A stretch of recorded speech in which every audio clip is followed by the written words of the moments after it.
What's up, YouTubers? Steven Piper and Zachary Solis here for the Elder Scrolls Online discussion. We're going to be talking about things that we like, that we know, and that we think we know. So, Steven, what's your thoughts about this new upcoming MMO that's going to be screaming over our nation pretty much and the world?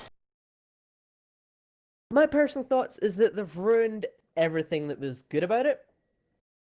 They've went from the same graphics. It doesn't look as if they've changed physically the look of it. They've took away the single player part of it, the campaign part of it, the exploration part of it, and they've just shoved it into a lot of people. Yeah, I think that's exactly what they're doing. They're taking all their games and kind of putting them together and then just stuffing them down your throat and saying, here you go, here's an MMO. But I mean, that's kind of bad for me to say, so don't take my quote on that. You know, I love Elder Scrolls, and I know Steven also loves the Elder Scrolls, but why do we love the Elder Scrolls? That's the best question. One, single player. You can do anything with. Uh-huh. You can go from simple vanilla game, and then you can heavily mod it if you want. You can do the mods like the Special Dragon mod, as in Thomas the Tank Engine chasing you down. That's a... Whereas Elder Scrolls Online, it's not remoddable. No, that's something I find that is makes me want to puke. Is because how are they going to implement modding into an MMO atmosphere? And are they going to make you pay to play? And are they going to put their own mods in and then make you pay for them? That's scary, Yeah, isn't it? you can kind of think that they might add something like DLCs, but it's more, it doesn't add anything, and you still play with your friends. It's just gonna be a little extra, like, oh, you get a bonus weapon. Oh, you get to get extra magic for a week. It's gonna do what every game does. They get big enough, they then release an MMO, make you waste money on something you think you need. To be fair, this is just what we think. It could be complete opposite. This could be an amazing game. Yeah, it might come out and just knock your socks off, or it might come out where you have to do in-app purchases. I mean, I say in-app like it's an application, but you know what I mean, people. And something that I'm noticing the newer generation, they don't have a problem with paying for in-app purchase. Now, my generation, when I buy a game, I want the game, point blank. I don't want to have to pay 30, 40 extra dollars just to be able to play the game. I mean, that's kind of ridiculous. Don't you agree? I definitely agree. It's kind of most games now have it, but when you think of it, what games are successful? Minecraft's a successful game. You mod it, you can do whatever you want with it. It's then yours. But this is going to be something where you may need to buy it and then pay for being on a server, pay for some silly things that you don't need. But because, as you said, the younger generation, my generation, we're used to that. We're used to going and getting money and buying some things we don't need, like DLCs that don't bring anything. It's like the Call of Duty games. They always bring out DLCs for £20. It's near enough the exact game again, but it only comes with like four maps, and it really ruins it. Yeah, it really tears it up. I mean, I agree wholeheartedly with what you're saying. Like, we'll look at Modern Warfare 2, for example. You know, the Insurgent Pack, I think it's Insurgent Pack, or the Stimulus Pack. That's the one it is. And how many maps did it add? What, four? And do a lot of people really play them? No, most people play just the raw Modern Warfare Online. I mean, they don't buy the add-ons. I mean, a lot of people they do, but are you really going to want to buy add-ons for the Elder Scrolls? I mean, to me as a gamer and a very, very active RPG player, that this is kind of a smack in the face to me more than anything. I mean, I don't know how you feel. I mean, it's nice to see that my generation and your generation discussing how we feel about this game, and I have to say, I feel disgusted. I agree. I know that some people are going to be like, "Oh, you're just like taking the mick out of Elder Scrolls," and but to be fair, what was good about it, as we said, single player, moddable. Uh, we should probably discuss some of the better things about this because it does have a very nice server, or it's supposed to have a very nice way with the server, where it will put people in with you who kind of, same possible age group, same possible people you play with before in different games, your friends that will try and put you all in a server. It's a kind of a nice thing that they're trying to keep friends together, but I kind of think that's not going to work because if you have a friend who's a different clan as you, and then they keep killing you, you're just gonna fall out. That's always what happens with friends. You're gonna fall out over something stupid like Elder Scrolls Online. We've seen this many, many, many times in the Diablo series, the World of Warcraft series, a lot of multiplayers that are MMOs. I mean, it's just ridiculous. Let's take a look at one of the pictures that we have for you guys. It should be the one that's after this one, and it might vary from Steven's video to my video, so bear with us. But we're gonna have to take a look, and we'll see and discuss what we think about the pictures. 1 second. So this is, if I'm not wrong, this is the Sage battle map. Say that we're doing the map then. Let me grab the map real quick. No, the Sage fight thing. Oh, Yeah, I said map when I meant picture, but you know. yeah. As we see, there's catapult in there, a flaming catapult, and you've got whole army around you. It seems the player is sitting right there. And if we really look at the graphics, this is kind of looking not as good as Skyrim. You know? I mean, this could be the person's PC who took the picture, but to me, even just, where the hell's the sky at? I see one little cloud in the background. It's just, it look, actually, I think there's a tree in the background, which looks like kind of a nuclear bomb's exploded. But one thing that does interest me about this is kind of something you don't think about with Elder Scrolls. You always see, you know, there's a couple people in the original Elder Scrolls 5, I believe it is. You know, there'll always be a little patrol out in the road, and you'll face them. But with this, it's going to be full-on army, so that's kind of a good thing. But what about the people with weak PCs? What about people with the old consoles? Will they be able to play this? Because will they be able to load this amount of people? Explosions happening with the catapults. There's going to be too much for the weaker PCs. Not to mention the last generation consoles. I can see the PS4 and the Xbox One being able to stand up toe to toe with this game in a sense, you know, with more or less, however it goes. But PS3 user and Xbox 360, no, there's no way. I mean, Skyrim barely ran on PlayStation 3 and Xbox 360. I mean, we look in Riften how much it lagged, and multi places where it lagged, and problems with mountains and the way things load. And on the PC version, you really don't have that if you have a good PC, of course. But my PlayStation, it gets so hot while playing Skyrim that you touch the back where the fan is, it's almost hot enough to burn you. And I mean, there's something wrong with that. So yes, I have to agree with you. People with weak PCs, this game isn't going to work. You're going to have a quad core and a good graphics card, and probably at least 8 to 16 gigs of good RAM to even be able to touch this game. Yeah, I mean, it does look as if they design the engine really good, then okay, this game might work perfectly on weak PCs, but not many games have designed a good enough engine, including the Elder Scrolls previously on the consoles, that has managed to run well enough without causing heat for the consoles, lag. Even the consoles are starting to lag. That you can see, as you said, with what was it, Riften? Yeah, Lagged quite Riften. badly. Not to mention, like, my wife will be randomly playing Skyrim on the PlayStation because her computer can't handle it, and it'll just shut off out of nowhere. You know, like, the PlayStation's not that old, and there's nothing wrong with it.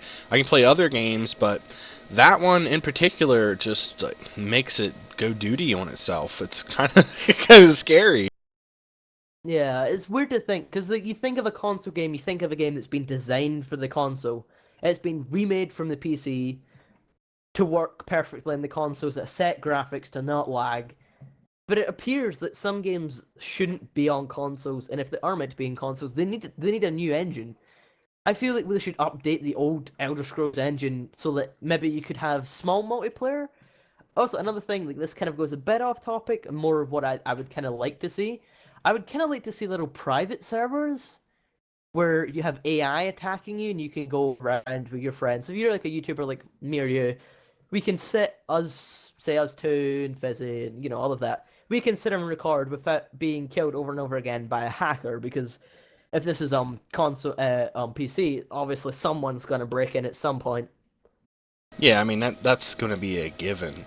I mean, what else can you do with that? But yeah, the subject you just brought up about having a private server, That would be epic. I mean, being able to run your. I mean, that would be hefty. You'd have to have a heck of a server to be able to do that. But yeah, that would be nice. Giving people that option could single handedly save this game if it goes downhill. Which we don't know if it's going to go downhill. We don't know if it's going to be good, bad, ugly. Nothing. We just know that a lot of people are complaining about it, and a lot of people love it. So, as always, it's another Elder Scrolls installment, which a lot of people would smack me in the face for saying that, honestly, which I want to smack myself for saying that, because I don't feel that it is. I feel that an Elder Scrolls game should be solo mode, like you said, and no other stuff added, you know? Yeah, I kind of like the idea of the Elder Scrolls Online private servers, being able to just play with friends. It may work as an MMO, but previously I don't even think they've attempted it because they knew it wouldn't work. Now I think they're just finding excuses to do it because they're big enough. Well, not only that, it's once again we're going to my generation to your generation. My generation, when Oblivion came out, I was in high school. That was a big deal. You know, Oblivion, I bought an Xbox 360 just to get Oblivion. And see, there's where I'm wrong, people, right there. Because games aren't designed on consoles. They're designed on PCs. So I wonder what they would play best on. Probably a PC. So, like he's saying right there, there's a difference. My generation, which MMOs weren't a really big deal then. It was like Diablo 2 and other MMOs, which I can't really say because I really don't know. But then we go to his generation, and everything is becoming MMO. Everything. I mean, you look at all kind of games; they're all mass multiplayers. It's insane. GTA 5, PlanetSide 2, 8-bit MMO, kind of hints it in the name. It's a smaller game. It's an indie game, but it's kind of, it's the point. Is everything is either single player or MMO. There's few games that are new. They're single player, multiplayer, MMO.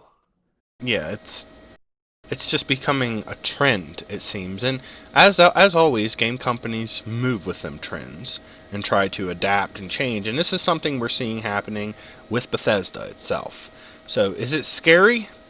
Yes, totally. To me, it's terrifying. To you, it might not be, but to me, I'm watching one of my favorite franchises spin down the drain.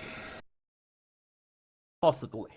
Yeah, possibly. I mean, that's my personal opinion. I know a lot of people don't like my opinions, and hey, it's whatever you want. I mean, it's your game, it's your computer, it's what you want out of a game. If this is something that interests you, by all means, go to it. But to me, if they would send me a free copy in the mail, which I know everything's digital nowadays, I'd burn it.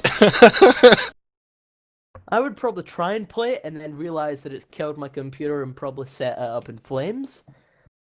Yeah, that's something else too.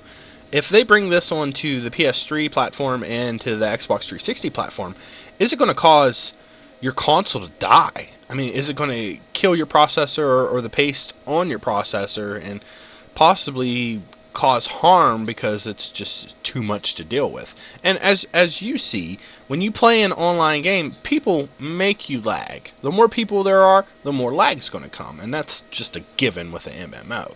But imagine this game. Imagine all the people signing on, we'll say day one of the release. The beta's out going on right now, so there's quite a few people. I have a friend that's playing it too. But imagine day one. I mean, look at Diablo 3 when it launched. Day one, I bought it. I couldn't even get online for 2 days because it was so crowded. So what's going to happen with this one? Probably the same thing. So if you do want to buy it, I would wait a week after it's released to buy it, personally.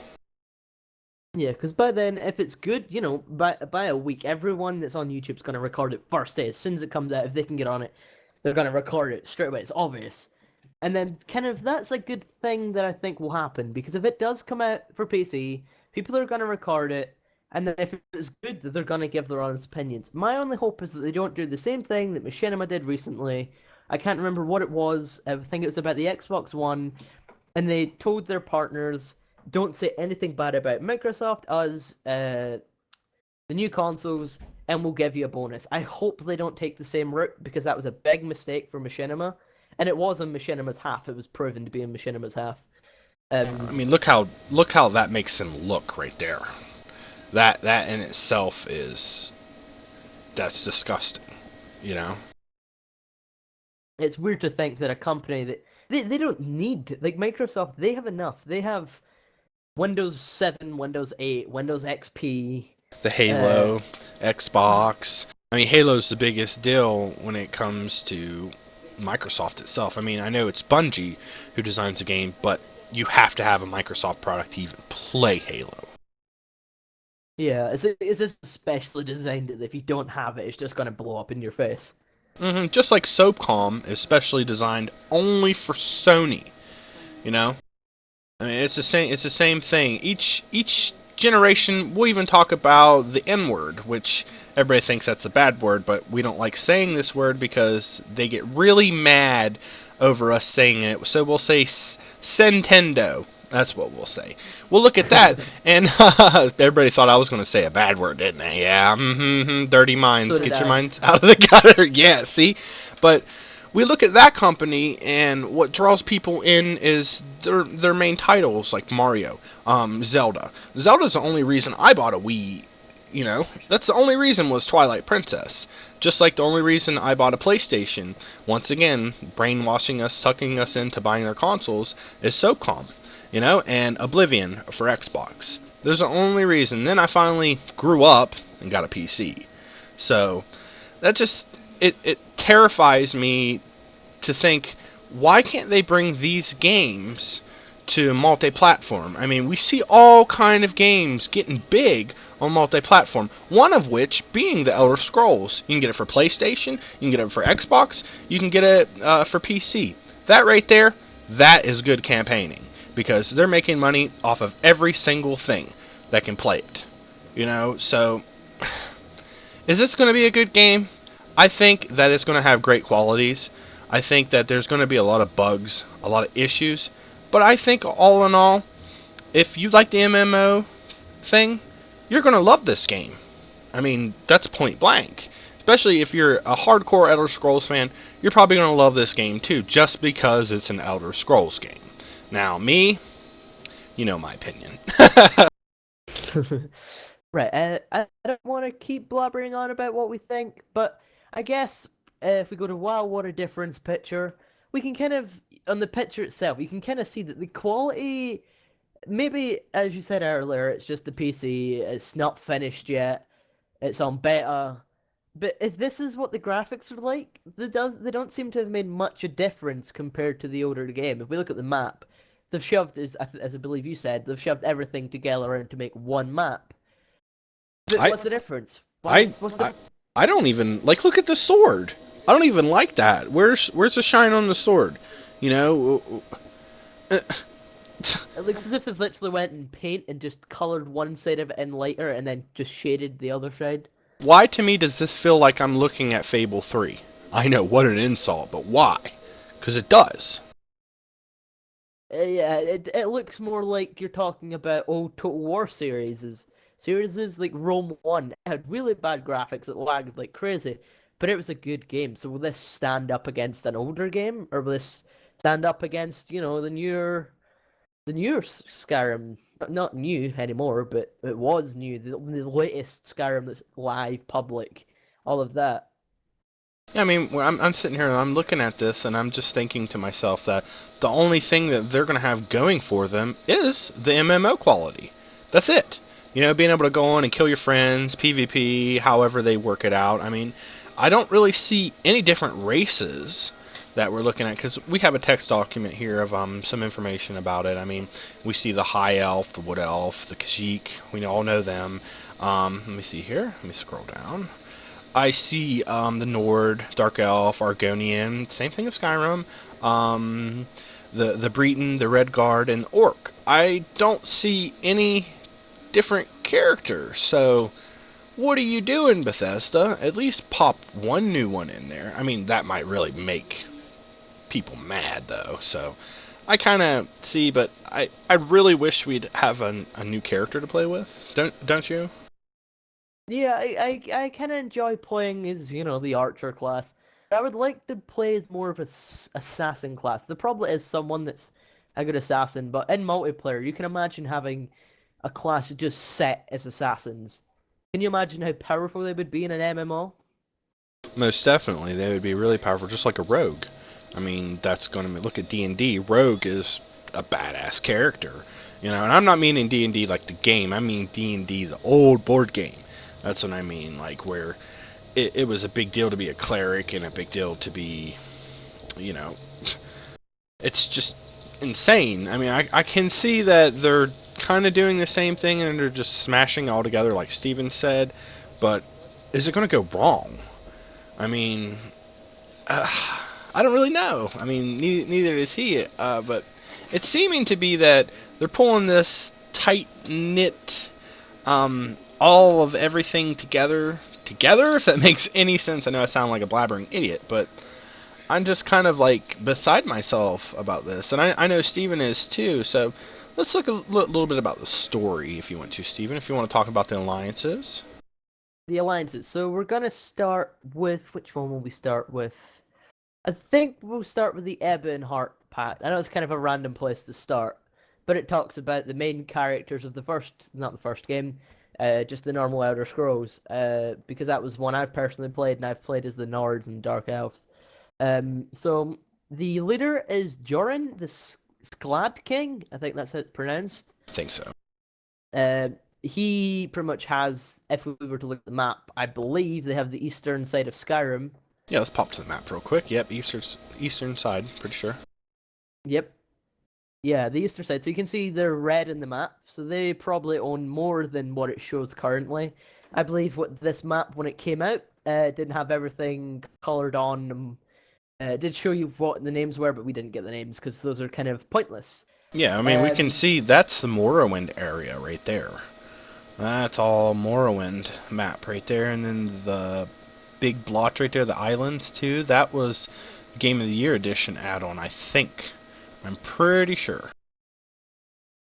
Yes. I mean, So let's go. Oh, let's go back to talking about the alliance itself. He's High King of the Great Moot, but he does not rule, as it says, hopefully in your text document. He does not rule absolutely. His decisions are rafted, I think that's the word, by all three races in a unique form of government called the Great Moot, hence the High King of the Great Moot. Apparently he's meant to be down to earth, humorous, and an iron will to succeed, but they always say that about characters and they normally end up being underpowered. hmm Each of the alliances has three kinds of race, and as it says, they have to discuss in this kind of alliance, I guess you could say. The races would be the Nords, the Dark Elves, and the Argonians, correct? hmm And I know the Nords, they're the kind of, the ones that get into the action first. They're the kind of the get first, The get all the weapons. kills. They're kind of Yeah, the barbarian style weapon experts. I mean, like, I remember in Morrowind, when I was a Nord, I had to sit there and cast spells for hours upon hours just to get them to work. Because they were meant to be used with weapons, so. And then we look at the Dark Elves. That is one of my personal favorite of all ever, because you start out, you have a healing spell. And that, to me, in the world of Elder Scrolls, is a godsend, point blank, because I mean, buying pots and buying stuff to keep yourself alive is difficult enough in the beginning. I mean, I know you can steal stuff and get money easily, but just being able to have the ability to heal yourself, because I know in Skyrim the Dark Elf had that ability. I'm not entirely sure about Oblivion. I can't really remember. yeah. Well, another weird thing about this alliance, I guess we're gonna call it, is that it has a very awkward history. As it says in hopefully your text document, I'm just gonna keep referencing that, as it was the most kind of the unlikely of the three alliances because the Nords and the Dark Elves have always been fighting, and the Argonians were enslaved by the Dark Elves, and yet the invasion of Arcrai kind of made them all friendly, and now they want to become, independent homelands and hold, as you can see in the map. Hopefully, I believe this is the story. They want to hold all the map. They kind of want to hog it to themselves. The Nords were the yeah. There we go. That's a good way of explaining it. The Nords are brash and boisterous front line of the pack. They're the fierce warriors, the expert weapon masters. The Dark Elves are the magical, and the Argonians are the best guerrilla warfare. So they're the ones that kind of sneak around and then take you when you're least expecting it. That's what the Dark Elf's all about. Sneak into and practically an assassin. I mean, that's if I was going to play Elder Scrolls Online, I would be a Dark Elf right off. I don't know which character would you pick? Well, apparently, just before we choose, the Dark Elves are more magical than they are sneaky. It's the Argonians that are apparently the sneaky ones in this game. Is it Which could okay? kind of, yeah, it is. It's weird. It's kind of a weird thing to think. Probably that's what it's like. The Dark Elves will probably still be good sneaking anyway. But they're more the magical side of things. That's another I would question right there. I know I just interrupt you. I'm sorry, Stephen, but how Skyrim worked is when you sneak around, you level up. Is that how the MMO is going to work? Like, is it going to use how many times you swing your blade and how many times you hit something? Is that the way it's going to level you up? It's a great question. And we actually don't know the answer to that. But to me, if they take that out of the game, oh man. Death, you're gonna hate me for this. Go ahead. My Bandicam crashed the first 15 minutes of doing this. Oh, my mate, Bandicam crashed 15 minutes into doing this, so I guess he'll have to grab my video. If you want me to send it to you, that's not a problem, bro. Yeah, we'll just start. I'm just gonna start recording again, and hopefully nothing bad will happen. I don't know why it I think stopped itself. you missed about 10 minutes, so um, it's okay. It happens. I Yeah. mean, we leave it to Bandicam, it's gonna crash. Yeah. Um. So. So hopefully, what if this works now? Hopefully, my Bandicam doesn't die again. We were talking about like overheating and stuff, so it's been quite a while since it crashed. Um. But do you want to read about the any of them actually? Let's take a look at Daggerfall. Daggerfall to me is kind of a cool part of it too. I mean, we look at it's the king Ermic, Eremic, right? Emmerich. Emric. I cannot read. So the High King of Dragonfall Covenant. He is kind of a merchant lord who kind of strewed policies, and he's kind of like I don't know, his being diplomatic kind of earned him most of his trust from the kings of the High Rock. And the alliance by marriage with the Redguards, I'm pretty sure that's who it is, Redguards, is ultimately a war, um, treaty with the orcs. He rules from the what is it, the Wayrest in the High Rocks, yeah. The So West. so yeah, I mean we're looking at the three races on that. That's the Burton, and I'm pretty sure that's the human. And then we got the Redguard, which is kind of like an Amazon, sort of. And then we got the Orc, which that's self-explanatory, the Orc. And about them, mostly the Covenant is formed by the three races of the Northwest Tamriel, and united by the King, that I was just talking about, to fulfill a common goal and take back the Ruby Throne. And we see, like in all the stories, each has a thread just keeping them together, and just one snip of that thread, and boom, you have all-out war on you. So, as we see the Bretons, if I'm saying that right, have the gift of magic and diplomacy, sort of, and the orcs are kind of like a hardcore soldier, talented with armor and manufacturing finest weapons and armor and all of Tamriel, I'm pretty sure. And the Red Guards are, Cameron. yeah, are supremely athletic, like an Amazon, pretty much, and raised to be outstanding warriors from the moment they're born. So they're tough. They're tough cookies. So most of these are the talents make it a force to be reckoned with. Most of the races on the Dragonfall Covenant. So I find, and I'll highlight the map here where the blue is right here. This is where they are in the map, and this map is going to be huge. Like I couldn't imagine trying to walk from here over to there, over to the Ebonheart. Yeah, that would take ages, I would think, but we shall see in gameplay. So what do you think Yes. about the Dragonfall Covenant? Kind of. I've not played much of Skyrim as I've said, but it seems like on the map they have kind of the strategically the best spot. They're kind of away from everything. They own kind of a lot covered by the front. Whereas if we look at the Abernheart, it's all kind of one big line, and then the Ultimate Dominion is just a circle. It's very small and doesn't look like it will be very powerful. They kind of almost all look equal too, in a sense. When you really have a look at all of them as a whole, if you would bunch all these up together. I love the green in the middle of the map too. You see that? Yeah, I believe that there's either going to be another faction or this is going to be a strong point in the middle.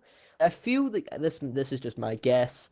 I feel this is going to be a bit like a PlanetSide 2 kind of feel to it, where you go around capturing different cities, you siege them, and then you come back, you capture it, and then you get a special thing from that, like it may have a upgraded armory compared to yours, so you can get better weapons and stuff and merchants and stuff. But that's just a guess. Yeah, let's hope that there's more than one server because I couldn't imagine trying to deal with all that with just one map, one server. That would be I believe insane. it is meant to be multiple servers because, as I believe we said very, very early on, it's meant to be kind of have the feeling of, it's meant to, how am I going to explain this? It will put you into a server with your friends and people who are common like you. That Yeah. it makes it sound like there's going to be multiple servers, but we have had other people say this before, and they've had two servers, and it's been very bad game. It's not worked very well. This, on the other hand, may go very well. It may go very bad. It's one of those games where it's dead in the middle, I guess you could call it. Yeah, we'll only know once it hits the shelves and how customers start reviewing it and how they feel about it. I mean, that's bottom line right there. I mean, it's all about the consumer and how the consumer feels. I mean, you're like I keep saying this, your generation is probably going to love this game. Point blank. They're going to love it. My generation, it's going to piss us off. Yeah, there's just going to be too much of, oh, come by this, oh, come by this. For all we know, it could just be Skyrim for the PC with your friends. But would Which it not make more? which that would have been a great game too if they'd have just taken Skyrim and did Skyrim online. That'd have been awesome. I mean, look how big the map was. It had most of the kinks worked out of the game in the end, which it always takes a while for designers to get everything worked out. I mean, that's why there's beta testers, and that's why there's Greenlight games out there. Make sure you guys do buy Greenlight games because it does help. You know, I mean, think about it. If you're a game designer, you're making a game, and someone purchased it while it's in beta, that's helping you. That's helping them. Therefore, you're part of that. Like when I bought the Walking Dead series and I got it as installments, like a lot of us have bought games, you know, and we have to wait on each one of them. That's helping. We're helping that company make that. We're part of it. Even just a small, minute part is still a part of it. So, what part are you going to play in the Elder Scrolls Online? What part am I going to play? I really don't know. I'm kind of beside myself about it. It just says, Steven, we're both kind of in the middle with this. I hope you guys liked the discussion too. I mean, I I really don't know what what to say about the whole concept of an MMO, Elder Scrolls. I really wish I'd have just went with another installment, but I don't know. Yeah, see, as soon as the Elder Scrolls Online comes out, pretty much instantly, I'm assuming the modding community on the old game, because they're not going to have anything else to do, they're probably going to make a multiplayer mod for the older version of Skyrim, which edits the engine and stuff. That's what I'm assuming is going to happen to the older game, because it would make sense if that happens to the older game, especially because, they can't mod the new game. Unless they're going to have a certain server which has mods and stuff on it, and That's a maybe you great can idea. create That is a you could great actually host idea. your own server. Like if you could host your own server, add mods in, set it up so it's a bit like Gary's mod. So you join the server and it downloads all of the add-ons that you need, and then afterwards you can choose whether to keep them or not. But I highly doubt that will be in the original game. And I don't that I something tells me it won't be in this game because they have said a few times mods will be a no-no. But if they chuck out their modding community, they've chucked out one of the biggest communities that can help them out. That's like 60% of the people that actually play Bethesda games, are modders. I mean, if they would take it and they would allow you to do like certain kind of modding, like make your own weapons and then put restrictions on things, but allow you to make custom stuff, that would be great. I mean, that would bring a lot of people. I mean, people would be making stuff, even if they made it so that when you mod something and you make something, you can put it on their online store in the game, and people can via purchase that, and them take a percentage or whatever, and you make money from it. That would single-handedly make this game worth it. Because there's a possibility of you taking your ability to make mods and weapons and magic and whatever you want to make and however they allow it to be to make money. And that's great. I mean, I could see that being something that people would want implemented. Point blank. I mean, I would. How about you? I would definitely want them to add mods in because the modding community is such a big part. A lot of people do it. But what else they could do is maybe you could have a certain section where you maybe put it to them, asking them about about a mod. So you could say, design this section of the mod. It can have a weapon or a bow. Say a bow, which its special ability is fire, but it racks for a lot more stamina.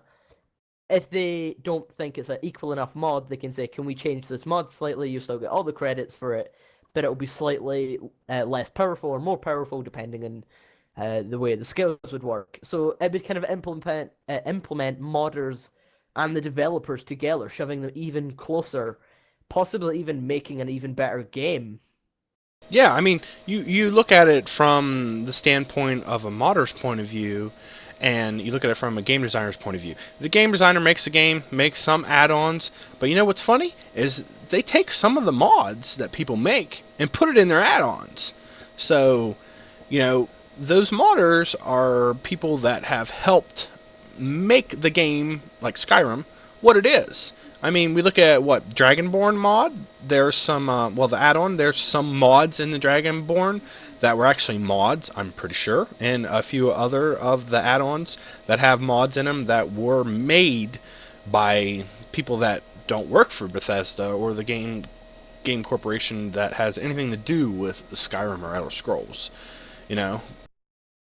So that right there, that's like cutting your foot off and trying to run if they don't allow mods to be implemented. Even if they would make it like you said, which was a great idea, to make it so, we'll say 5 of the servers out of 8 of the servers are normal straight game servers, and then the other 2 are moddable, where you can have mods in and whatnot. So people, they want a mod, they want to have mods in the game, boom, they go down, they can have their mods in the game, which would probably make it hard because everybody is running on the same map.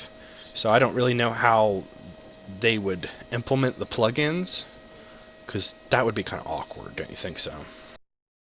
Yeah, I guess maybe if they had, I feel again private servers would definitely help the game out in near enough every single way because some people don't want to play massively multiplayer, but they want to play the new game of Skyrim. If there isn't going to be a single player, would it not make some sense to add kind of a, an in the middle? You can play with friends. You can't play single player because I'm assuming they're not going to develop heavy AI apart from enemies.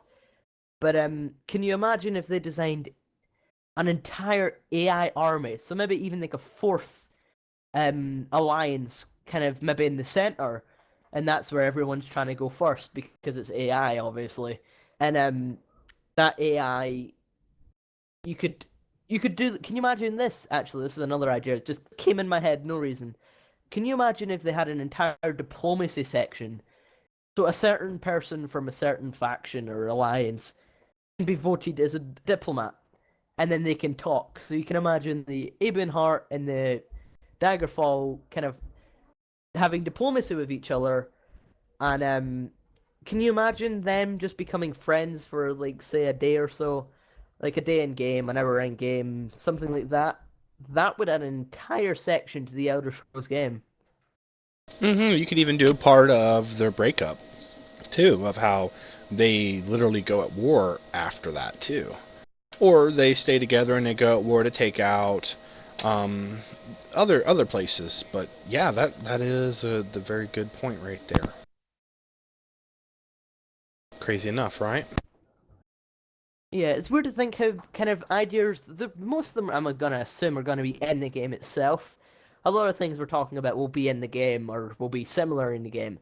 But a lot of ideas they've not announced anything like. And if this game is ending its beta soon, or supposedly ending its beta soon, there won't be much more than what's already there. So what are they gonna do with this? They've not got anything to go on. They need to get a beta, they need to open it up, they need to get people speaking to each other, they need to get the modders involved. Once all of those are involved, then the game will truly flourish.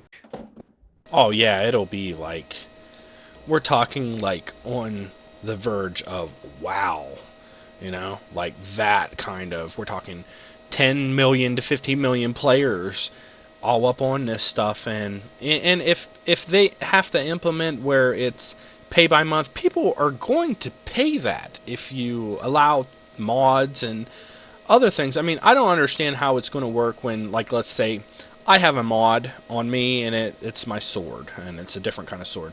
How are you going to see that modification? Is it going to show as a mod to you?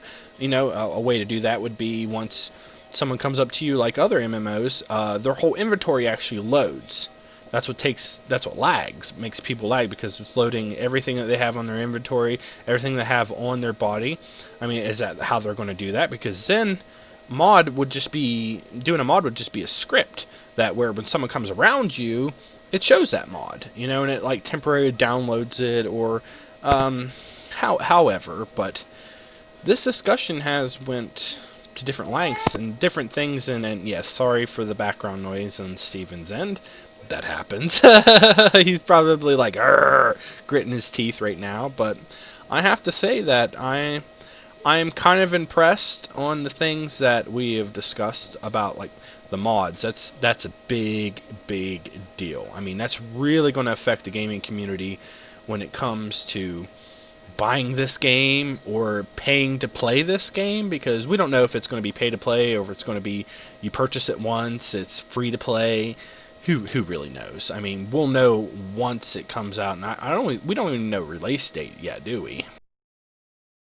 I don't believe there's a release date. If there is, it's not very commonly found because I was looking on their website. That's where we got some of these images, such as the official picture, the Sage picture, the map, and that was it. The Zachary or Death, is I think many people know him, made us the discussion picture, which was kind of awesomely made.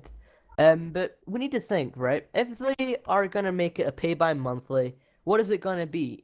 If it's on um kind of consoles, it's not gonna be very big because you pay, say, £10 or $20, whatever it is, a month for your Xbox or PlayStation Live or online. You then need to pay an extra 5 or 10 for Elder Scrolls, and then you have to pay an extra 5 or 10 for other games that you want to play or DLCs, and then you need to pay even more to play this game itself. It will rack up, and it's gonna be that this game, because it's the older game or about the newer game that not as many people play, it's not gonna be as active is what I'm gonna use as the other games, especially if you have to pay monthly to Well, play it. I think it'll be more active on PSN because PlayStation Network is free, and you won't have to pay to literally be on there. You'll just have to pay the subscription fee to access the game. But like you said, for Microsoft, you're going to have to pay for Xbox Live to be even able to touch this game. Like, we'll even look at something, I know I'm going off topic here, but you look at Xbox Live, you have to have Xbox Live to be able to watch Netflix on your Xbox. What is wrong with that picture? When you can buy a PlayStation and go on for free as long as you pay for your internet and you have internet and so forth. But yeah, I see it blowing up on PlayStation 3 if they allow it to be there, and then I see it also blowing up on PC. But I see Microsoft in the distance kind of screwing themselves, but they've did that for many years, and they're consumers. I mean, we look at how many Xbox 360s got recalled, how many Xboxes break, how bad the bracket on the heatsink is, and how horrible their thermal paste. I mean, I'm totally bashing Xbox 360, but the only reason I'm bashing it is because they rush. They rush and they screw the gamers. So hopefully Elder Scrolls Online doesn't rush. Because every time we've seen in the past with many games, many consoles, that when you rush to keep up with your competitors, first thing you do is you screw yourself. Second thing you do, you screw your consumer because you're giving them a bad product and you're giving them a faulty product. Just like this that we're looking at right now. Is this going to be a faulty product? And is this going to leave a burn mark on the Elder Scrolls saga? I personally think it is. Steven, on the other hand, I think he personally thinks that it may go well. I think my personal opinion is that it is going to burn like dry wood. But we shall see in the oncoming days, and hopefully when it does launch and we start seeing more gameplay videos and stuff like that, we'll do another discussion on how we were wrong and how we were right. But we actually just leave it in the eyes of the beholder.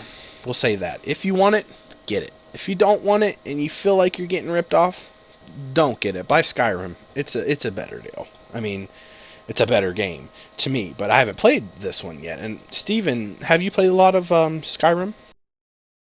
I have not played much Skyrim because I've just got my new computer and it's only able. Well, I've only tried to play it when streaming, so I've not personally played much of it, but I have played the beginning sequence in the game.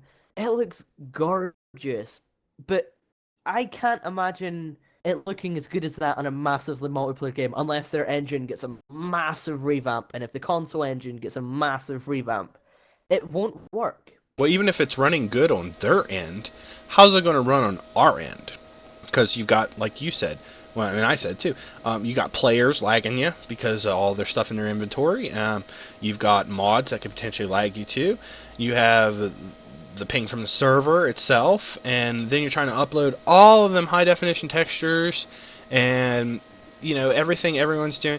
I really think it's going to be a lag fest. I mean, we're kind of looking at a Diablo 3 coming up here because people were so vamped about Diablo 3 and it was such a big deal, and then it comes out and it's lagging horribly. The gameplay, you play it through once, the story is the same, no change. I mean, I know that's classic Diablo right there, but my thing is, here's another thing. If there's a really hard mode on Elder Scrolls and you die, are you dead permanently? Just like on Hell mode for Diablo 3. If you die, your character's gone. You're done. So I think that would be something to implement in this game to allow so that maybe a certain server, if you die, your character's gone from that server.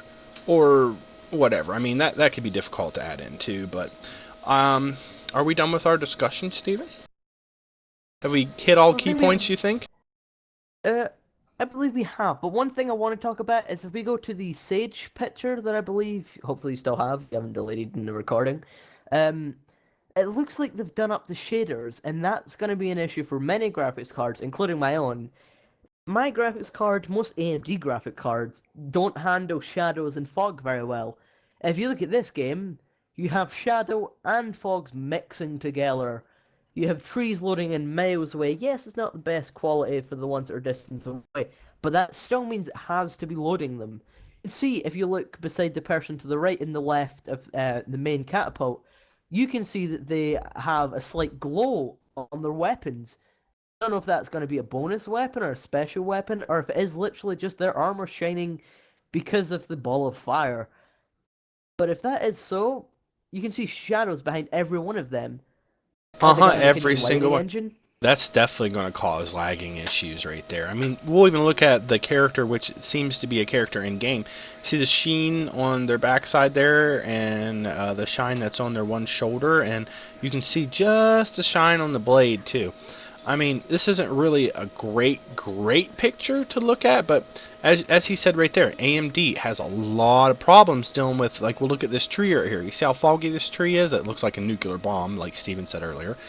That's going to cause some really big issues when it comes to AMD graphics. I mean, a lot of people stand by their AMD graphics, and a lot of people hate them. I mean, NVIDIA for the win. That's true. It really is. I mean, they make the best GPUs in my eyes. But I use AMD because I'm a cheap bastard. And I don't want to pay that kind of price for a new AMD card.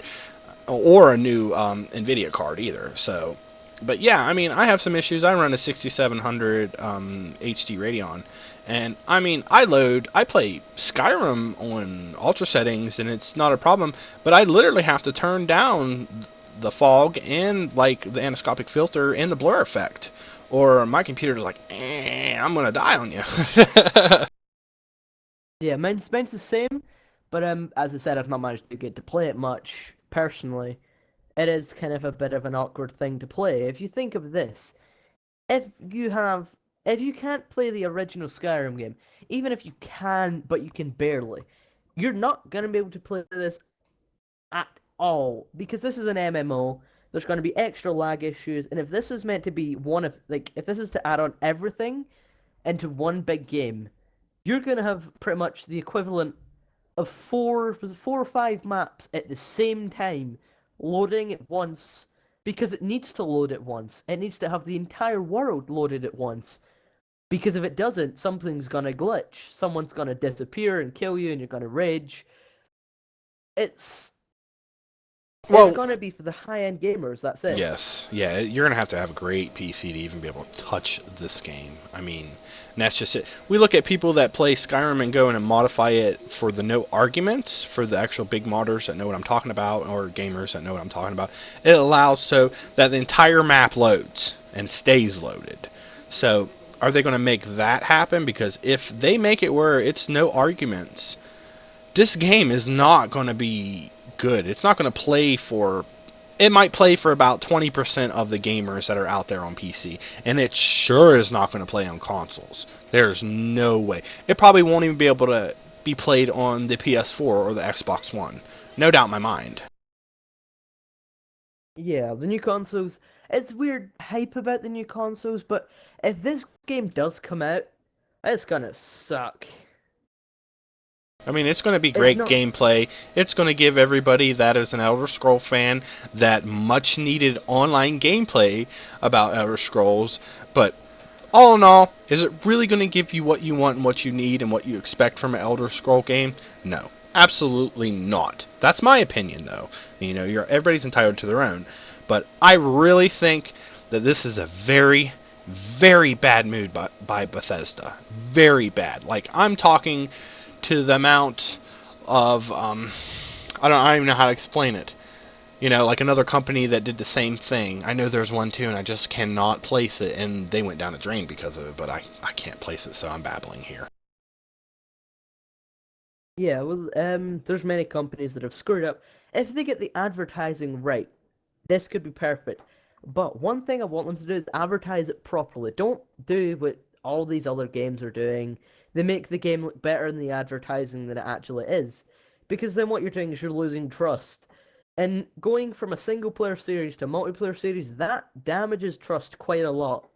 If you then advertise this game to look awesome and then see it on YouTube lagging like crazy, not working properly, you're gonna lose all of your trust simply from a video. I mean, same thing happened with Blizzard when they came out with Diablo 3. I know I keep referencing this, but you know, how many people got upset because of Diablo 3? Because I know there's a lot of hardcore gamers out there that play Diablo 2 like crazy. I mean, I played Diablo 2 at least 8 or 9 times and played it all the way through. So I have to say, when Diablo 3 came out and it was hyped and the videos were all crazy and it was on TV, yeah, I wanted it bad. Then when I got it, I was totally disgusted. I mean, totally let down. Like, I looked at it like, wow, you're still running overhead style. I mean, I know that's classic gameplay for Diablo, but come on, man. You got to put in some kind of third-person perspective, or you got to do something different, because 15 years ago, that would have been alright. Overhead gameplay. We'll look at the Fallout series itself. Fallout 1, 2, and 3. Well, not 3, Tactics. Sorry about that. 3 was first person and third person. But we look at Fallout 1, 2, and Tactics. It was overhead. That was a great game for its time. I mean, a lot of people don't even know about the Fallout series because they never seen it, which it's kind of like a Diablo 1 style, overhead, kind of walk around, turn-based crap, which isn't like Diablo. But yeah, it just totally let me down and made me feel very, very upset and made me feel used that I just spent $60 on a game that I hate. And I literally hate it so much that it's not even on my hard drive anymore. I don't even Yeah, think. it Have seems you played it before? Diablo 3? I've played. I've not played Diablo. I went to play a few Fallouts, but of course, as I said, my old laptop couldn't do much. Um, but it does. But the Fallout, if they can make this like Fallout, but in the Skyrim online way, then this will be good. A lot of these games will be good if they get it right. That's the issue with online games. How are they gonna pay for the servers if they decide not to go for the old way of getting people to pay for it? Yeah, that's very true. It's very very true. And it's just scary. I mean, we're watching something unfold that we have no control of, and that we have no idea what's going to happen here. And I mean, it's terrifying. You're taking a game that was essentially one player. Raised upon single player. Uh-huh. That's how they got where they are, is RPG free roam single player. And then they're just throwing themselves into huge massive multiplayer world, which they have no idea what they're getting into. I mean, Bethesda doesn't have any games that are online, do they? But this one coming out. Correct? Yeah, I So yeah, believe so, but I'm not entirely sure. We might be wrong. We might be wrong. But yeah, from what we see, this is it. This is the first time, and when companies go and do this for the first time, they usually fail. I mean, and how are they going to pick themselves back up? Of course, they're going to bring out another Elder Scrolls game that is going to give the people what they want, and it's going to cost them, and it's going to hurt their business by doing this, I think. unless they get it right perfectly. Unless they do it right down to the T and get it perfect. Which is very difficult for games like this. And another question that I don't know if you thought of this, but I think you'll quite enjoy this question. What happens when they bring out another online, if they do bring out another online game? Or what happens when they refuse to pay for servers? What happens when they want to put their servers down and not use them anymore? And then every single person that bought this game because it's not single player is in the dark and left without. And yeah, that is scary. I mean, you guys really want to put your money into a game where you don't know where it's going? I mean, that's very scary. We'll look at another game. It's called Rift. It's free to play on Steam. Before it came out, it was a $60 game, and you had to pay to play each month on that game. And then now it's free to play, free to download, free to play online. Is this what's going to happen to this game? Probably not. Bethesda is the kind of company that will do try to help their customers and do try to give the people what they want. I mean, is this something people wanted? Probably so. Is this something I want? No. Is it something that consumers are going to value and continue to play?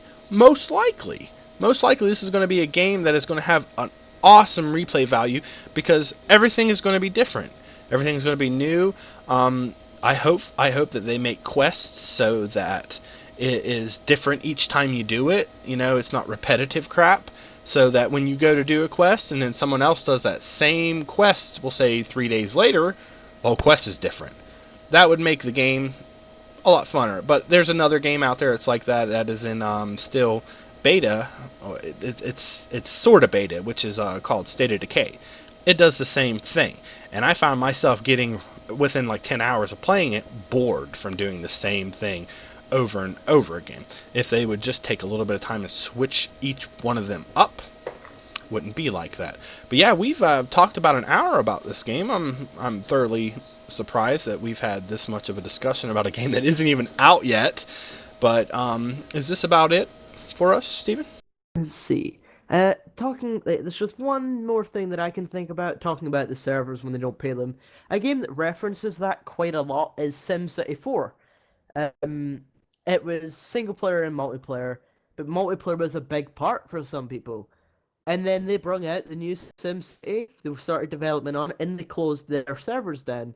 They didn't release a patch or anything that allowed you to host your own servers, because then they would need to release some server files, and then that would mean that people would just break the game. So they closed the servers, give any details, and then bring out the next game, which they realize their mistake. They're putting it into single player. They're allowing modders a lot more. SimCity 4 was moddable, but apparently was very awkward too. And the latest game, when it came out, the servers were down, so you couldn't play. People were actually asking for refunds, and they got it because Origin was ashamed of how badly EA had done with this game. And because they weren't prepared for it, they tried to rush. And that seems to be the downfall of every game. So, SimCity 4 is pretty much gone, dusted. Only a few people play it. I play it. I quite like the style of everything can be done. You start off with a lot of money, nothing costs an extreme amount, but you don't gain as much. And it really all adds up. When you add everything that's dodgy to a game, even if there's the same amount good, the dodgy side always seems to weigh more, even if it's equivalent.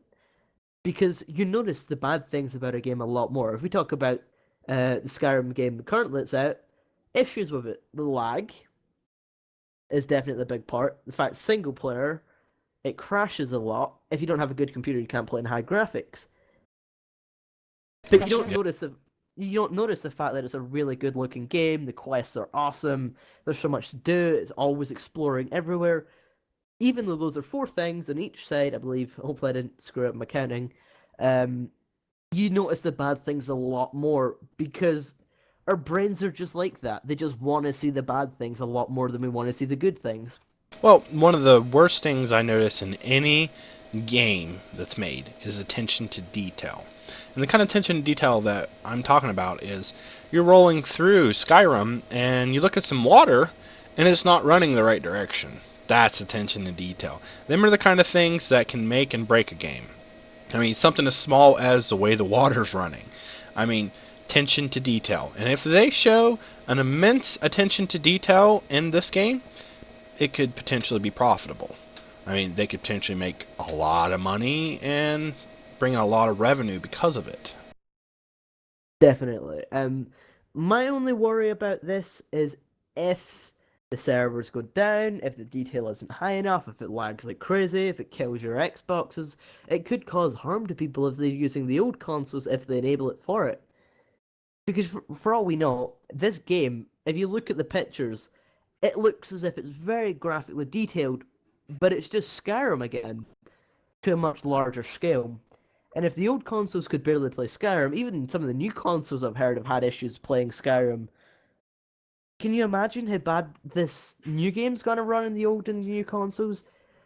They're gonna need to do a lot to pull themselves back if this goes downhill. Yeah, definitely. It's going to be ridiculous. I mean, it's going to be like Activision and Black Ops kind of ridiculous if it goes down that road. And we all know what happened with that.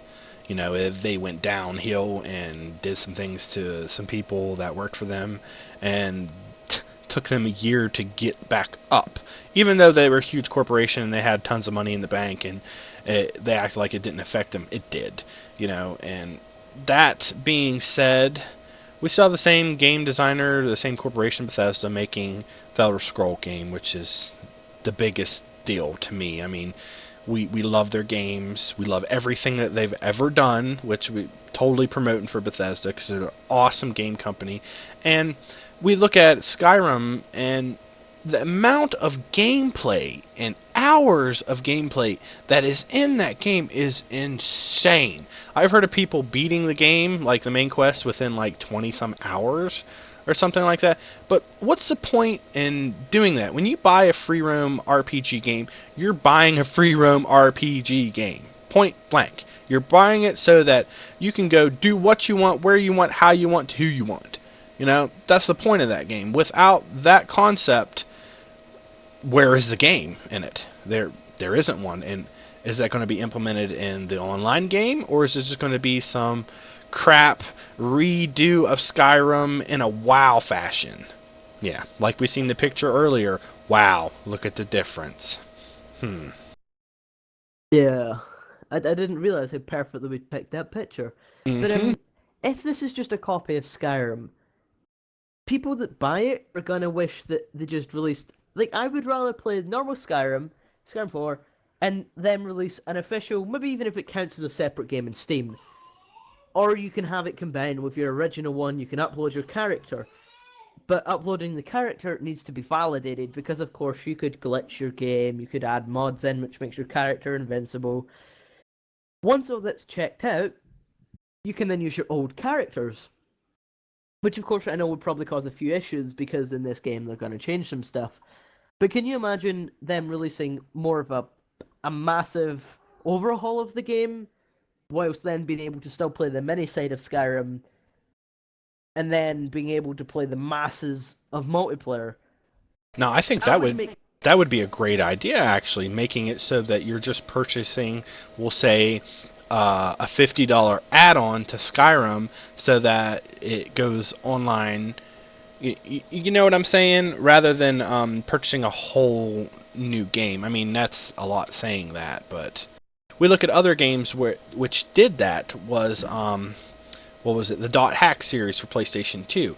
You played the first one all the way up to level 30, and then you saved it. It saved it as a flag, and then you went to the second disc, and you played it, and you had your character there with all your stuff. Now, see, that would be very epic. Now, some of the issues I think they're going to encounter with that is that when people take their Skyrim character and upload it, like you said, mods, cheats, better weapons and stuff, they should make it so that you can upload your character, your armor, and your weapon, but your weapon and your armor have no abilities, no nothing. You're started back at level 1 with your character. That right there would be perfect. I mean, just to make it so it'd be like an add-on, so that when you buy the Elder Scrolls Online, it references your Skyrim character, and it's just like a separate game but intertwined. If that makes any sense to you people. yeah, it's a bit like what they did with The Walking Dead. Whatever you did in the first mission would carry over into the second part, and it could affect your game, and then continues through the entire first series of the game. And then when you get to the second series, they've made it so that whatever your choices were in the first game affect your game deeply, and really deeply. Yeah, that would be great. Well, peeps, I think we've hit on every question that we can think of right now, haven't we? Yeah, I don't think we've got much more to talk about. So that is our discussion about the Elder Scrolls Online, and we'd like to thank you. If you made it to the end of the video and you watched it all, please make a comment down there saying that anything you want to. It doesn't much matter, just to show us that you actually watched all of it, because we appreciate every single view. We appreciate every subscriber we have, and we want to thank you guys very much for everything Before that we you finish, do. Go ahead. we may have missed an entire alliance out. Did we? Which one? Yep, the Aldemir Domini, or Dominion even. We managed to miss out that entire clan. So I'm just going to go over this really quickly. We're not going to go into as much detail and as vast as we did the entire discussion, which dragged on a bit. I wouldn't say a bit long, but into too much detail. So it's led by Queen Arian. I think that's how you pronounce it. She was the intelligent, honorable, ingenious, humility rarely seen among her people, but she's also a decisive leader with a stubborn streak. So she's going to be that one that stands up for herself. Um, she's young for a high elf, a mere 28 years old, but she spent much of her first part of her life roaming the lands and seas of Tamriel. So she's, I'm going to assume, knows much of this island compared to maybe the other people.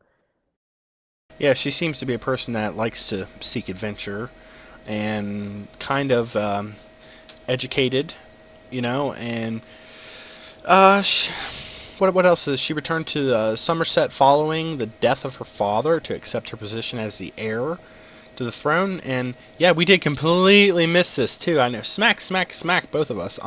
Because those races are the High Elf, the Wood Elf, and the Khajiit. Boy, what an odd combination there, right? Yeah, because it's weird. It's again like the Ebonheart, the Nords, the Dark Elves, and the Argans. But this one makes a bit more sense with the two kinds of, the higher elves, the elves that did all the work, and then the Khajiit, because they were the really heavy trading, I believe, in the original Skyrim. Yeah, they were. The Khajiit was a a big thing. I mean, a lot of people seen it in the Argonians too. Just completely odd creature. I was kind of hoping to see something different with the characters, like another new character or something, but that might piss off a lot of people. So Yeah, it's like, oh, look at this new character. Let's not choose him because I don't know how to use him. So I guess we're gonna go into the about the kind of the alliance of the Aldemir or the Aldemiri, I believe it's pronounced possibly. When word reached the High Elves of Somerset that the Imperial City had fallen under the control of human supporters of Mongol Bal, I believe it said, probably wrong. The Erdemai domination was formed, or dominion should say. The High Elves reached out to their neighbouring race, the Wood Elves and the Khajiit, with a plea that the combined forces might prevent the younger races of Terminal. I said that wrong. I can't say it. Why is yeah? There we go. My brain stopped It's okay. again. From bringing disaster to the world, as they had I can't read that so many times in the past. Oh God, it's glitched. Wait, where am I? Because it goes off the side of the screen, I kind of couldn't see it. The High Elves were original settlers of Tamriel and created the common tongue and word for the continent today. So these were here first. So as we can guess, these are probably going to have more detailed maps. They're going to be a lot more up to date with things compared to the other ones. The Wood Elves inhabit the thick, near impenetrable forests of Valenwood. So there we go. There's some information that might show off the game. So we're going to have different kind of areas. We're going to have tundras. We're gonna have plains. We're gonna have forests. There's something I'm pretty sure in. that they were supreme hunters, that guilds and master in sneaking and thievery. Correct? I believe so. Yes, yes. So they are also the most gifted archers in all of Tamriel too. I'm pretty sure. Yeah, the Wood Elves seem to be kind of. So the High Elves seem to be the kind of not the backbone. But in the middle, the healers more in the middle. The Wood Elves seem to be the ones that just come in before the fight even begins to just wreck everything. Mm-hmm. And the Khajiit are a proud feline race, are fearsome warriors. They use blade weapons. They stand proudly at their forefront of every battle. And this is something about the whole domain in itself, the power of the how do you say it? The Aldemiri, I believe. Aldemiri. Every time. Yeah, Aldemiri.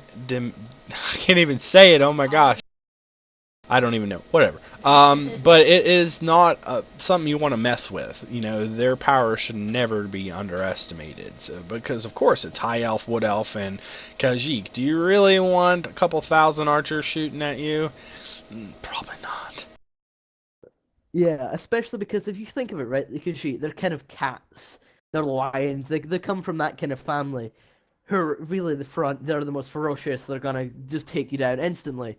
You then have the High Elves in the middle, kind of healing, keeping sure everything's fine, even using magic just to put them forward even more. And then you have the Wood Elves at the back or at the front and kind of surrounding the enemy, just shooting either arrows, sneaking around, stabbing in the backs. I'm assuming they're going to have like a TF spy kind of feel to them, which would be kind of an awesome thing to see. I think the actual pronunciation of that is Aldemiri. Aldemiri, that sounds about right. The Aldemiri Dominion. Someone's going to shout at us for that. Well then, you know what, people? If you do shout at us for that, we know you watched the entire video, and thank you. That's awesome. Yeah. So, as always, peeps, thanks for watching. We appreciate every single view and every single minute that you watch us. So make sure you rate and subscribe and share. And that's it for us. Take care.